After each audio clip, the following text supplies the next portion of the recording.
இந்த நாம் தமிழர் கட்சியினுடைய சீமானுக்கு நான் சொல்லணும்னு நினைக்கிறேன். பெரியாரின் மேடையை பயன்படுத்திட்டு தமிழ்நாடு முழுவதும் அரசியல் மேடைகளில் ஏறி பெரியாரிய தொண்டர்கள், பெரியாரிய செயல்பாட்டாளர்கள் உருவாக்கிய இந்த நாம் தமிழர் கட்சியினுடைய தலைமையை ஆக்கிரமித்து விட்டு இன்றைக்கு பெரியாருக்கு எதிராக கொச்சையாக பொய்யான விஷயங்களை நாம் தமிழர் கட்சியினுடைய தலைமை பரப்பி கொண்டிருக்கும் என்றால் நாங்கள் பார்த்து அமைதி காக்க மாட்டோம் என்று சீமானுக்கு நாங்கள் எச்சரிக்கை விடுக்கின்றோம். இதற்கு மேலும் தமிழ்நாட்டிற்குள்ளாக பொய் பரப்புரைகளை சீமான் கும்பல் செய்யும் என்றால் அதை எங்கே எந்த இடத்திலே கையாள வேண்டுமோ, எப்படி கையாள வேண்டுமோ அப்படி நாங்கள் கையாளுவோம் என்று சீமானுக்கு நேரடியாக நாங்கள் எச்சரிக்கை விடுக்கின்றோம். 15 ஆண்டுகளாக ஈழ படுகொலையை வைத்து ஈழ தமிழர்களையும் தமிழ்நாட்டு தமிழர்களையும் ஈழ அரசியலையும் மண்ணோடு மண்ணாக மக்கச் செய்கின்ற வேலையை செய்த சீமானுக்கு, இதை வைத்து பிழைப்பு நடத்திய சீமானுக்கு தந்தை பெரியாரை பற்றி பேசுவதற்கு எந்த யோக்கியதையும் கிடையாது. சீமானுடைய முகத்திரையை கிழிப்பதற்கு ரொம்ப நேரம் ஆகாது. 15 ஆண்டுகளாக தமிழ்நாட்டில் எழுந்த ஈழ ஆதரவு அரசியலை மடைமாற்றிய அயோக்கியத்தனத்தை செய்த சீமான் தந்தை பெரியாரை பற்றி இனிமேலும் பொய் பேசுகின்ற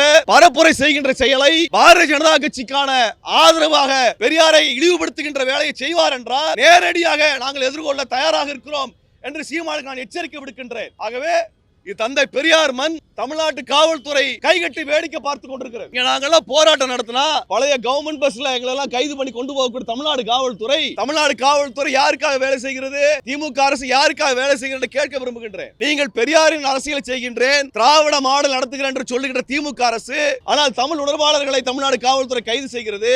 பெரியாரினுடைய நினைவு நாள் ஊர்வலத்திற்கு அனுமதி மறுக்கிறது. ஆகவே பெரியாரை வைத்து ஒரு நாடகம் ஆடுகின்ற அரசியலை முடித்துவிட்டு தந்தை பெரியார் மண்ணை எவனாலும் எக்காலத்திலும் ஆண்டு விட முடியாது, ஆக்கிரமித்து விட முடியாது என்பதை இந்த சமயத்தில் நாங்கள் சூளுரையாக முன்வைக்கின்றோம்.